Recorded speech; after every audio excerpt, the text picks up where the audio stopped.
ذکر اللہ صاحب، کون کون سے سماجی ایریاز کے اندر الخدمت فاؤنڈیشن جو ہے وہ کام کر رہی ہے؟ اس میں ایک تو ہمارا ڈیزاسٹر مینجمنٹ ہے، بڑا شعبہ ہے، اس کو ہم نے ڈیولپ کیا ہے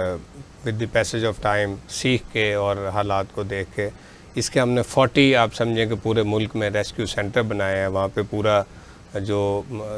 کوئی بھی آفت آئے تو اس سے سیلاب ہے، زلزلہ ہے، اس سے نپٹنے کے لیے اکوپمنٹ اس کو ہم نے دیا ہے۔ ایک ہم نے بڑی اس میں وہیکل تیار کی ہے جس کے اندر یہ ساری چیزیں موجود ہیں، جدید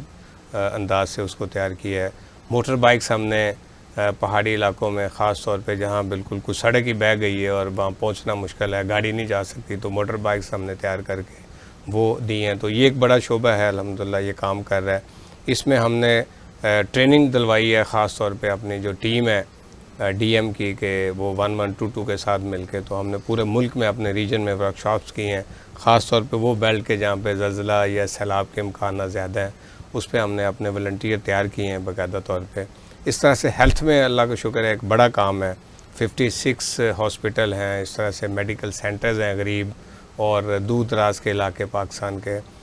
ڈائگنوسٹک لیب ہم نے تیار کیے ہیں تاکہ لوگوں کو ڈائگنوسٹک کی جو سہولت ہے وہ بہت کم ریٹس پہ مل سکے۔ ایمبولینس کا ایک پورا فلیٹ ہے، 300 سے زائد ہماری ایمبولینس ہیں جو سروس دے رہی ہیں پورے ملک میں۔ اچھا، ہم دیکھتے ہیں کہ مختلف جو این جی اوز ہیں، آرگنائزیشنز ہیں، وہ کسی ایک سمت میں کام کر رہی ہوتی ہیں، کسی ایک شعبے میں وہ کام کر رہی ہوتی ہیں، تو اتنی ڈائیورسٹی اور اس کو پھر آگے لے کے چلنا، تو یہ کس طرح سے مینیج کرتی ہے آپ کے آرگنائزیشن؟ اچھا، ویسے ہماری کوئی خواہش تو نہیں تھی کہ ہم بہت سارے اپنے آپ کو پھیلائیں، لیکن ایشو یہ ہے کہ جب کوئی آفت آتی ہے، جیسے کوئی زلزلہ ہی آ گیا، تو اب جب زلزلہ آیا تو اس میں ہیلتھ بھی، ڈی ایم تو ہے ہی ہے ڈیزاسٹر مینجمنٹ، ہیلتھ انوالو ہو گئی ہے، زخمی پڑے ہوئے ہیں، اب ان کا کیا کرنا ہے، تو ہیلتھ ہم نے ڈیولپ کیا ہے۔ پھر یہ کہ اسکول گر گئے ہیں، اب بچے جو بیچارے ہیں ان کو پھر ہم نے اب سنبھالنا ہے، تو وہاں پہ ہمیں ٹینٹ میں اسکول بنائے، تو پھر ایجوکیشن بیچ میں انوالو ہوگی۔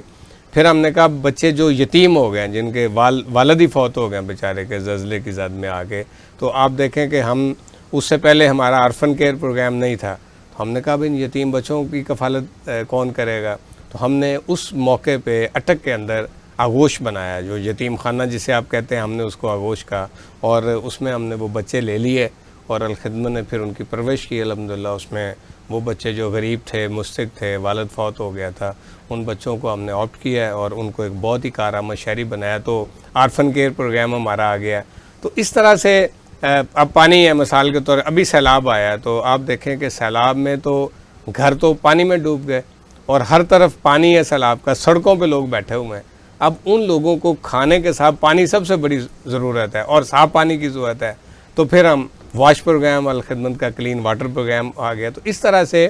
جس بھی ڈیزاسٹر کے ساتھ جو جڑی ہوئی چیزیں تھیں، ہم اس کو پورا کرتے کرتے آپ سمجھیں کہ ایک بہت بڑا نیٹ ورک الحمدللہ بن گیا۔ اور اب یہ نیٹ ورک جو ہم 8 ایریاز میں کام کر رہے ہیں، یہ بذات خود 8 این جی اوز ہیں، بلکہ 8 کے کئی این جی اوز ہیں کہ جو ایک کام کر رہے ہیں اور ہم یہ سارے کام۔ اچھا، یہ جو الخدمت فاؤنڈیشن ہے، اس کا جماعت اسلامی کے ساتھ کیا تعلق ہے؟ کچھ لوگ سمجھتے ہیں کہ اسی کی ذیلی تنظیم ہے جو سروسز سے کام کر رہی ہے۔ یہ ویسے تو الخدمت کو بنایا تو جماعت اسلامی نے تھا، قاضی حسین احمد رحمۃ اللہ علیہ نے الخدمت کو اپنی ٹیم کے ساتھ مل کے ڈیولپ کیا، لیکن الخدمت کے اوپر کسی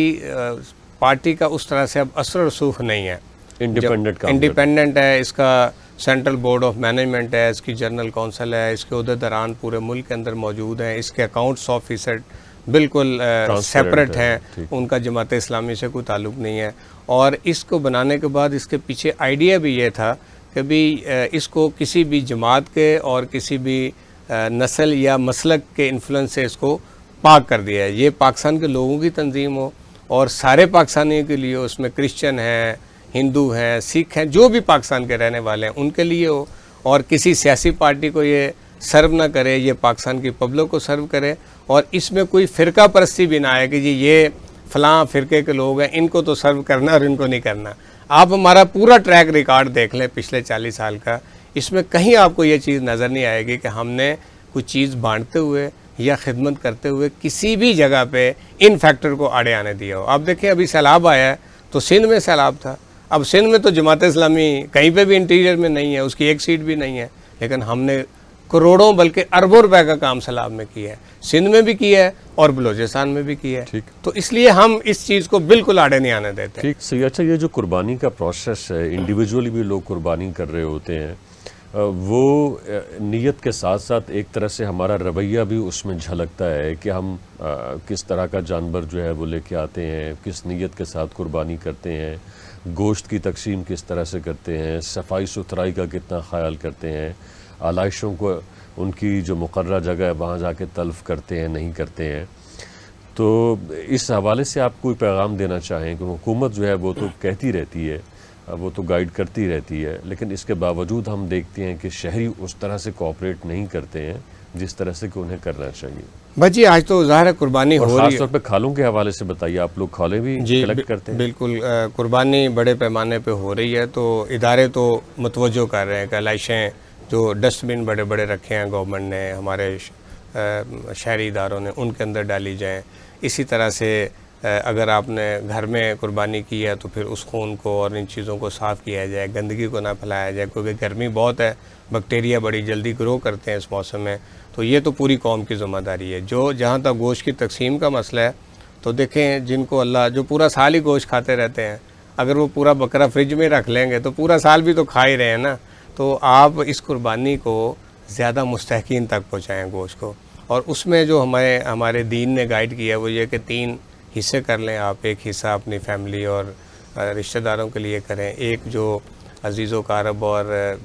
باقی آپ کے گلی محلے میں ہمسائے ہیں جنہوں نے قربانی نہیں کی ان کے لیے رکھیں، اور ایک حصہ جو بالکل ہی نادار ہے ان کے اندر آپ تقسیم کریں. تو اس دین کی تعلیم کو اگر ہم اپنا لیں تو بڑے پیمانے پہ مستحق لوگ اس میں بھی کیٹر ہو جائیں گے. جہاں تک قربانی کی کھالوں کا تعلق ہے تو ویسے تو یہ بڑی حقیر سی چیز ہے، لیکن یہ الخدمت ہی ہے جس نے اس حقیر چیز کو بھی کارآمد بنایا. ہم قربانی کی کھال لیتے ہیں اور یہ قربانی کی کھال بھی لاکھوں لوگوں کی مدد کا ذریعہ بنتی ہے. ہم اس کو سالٹنگ کرتے ہیں، پھر اس کو سیل کر دیتے ہیں، اور اس سے جو پیسے آتے ہیں وہ مستحق، نادار، غریب، بیوہ، یتیم اور وہ محروم طبقات جو ہیں، ان پیسوں کو پھر ہم ان لوگوں کے اوپر خرچ کرتے ہیں. تو اس لیے میں پاکستانی قوم سے یہ بھی اپیل کروں گا کہ آج آپ اپنے جو جانور ذبح کر رہے ہیں تو ان کی قربانی کی جو کھالیں ہیں وہ الخدمت کو دیں. انشاءاللہ تعالیٰ آپ کا یہ عطیہ بھی آپ کے لیے خیر و برکت کا اور نیکیوں کا ذریعہ بنے گا. صحیح. ذکر اللہ صاحب آپ کا بہت شکریہ، آپ نے وقت نکالا ٹی وی ٹوڈے کے لیے.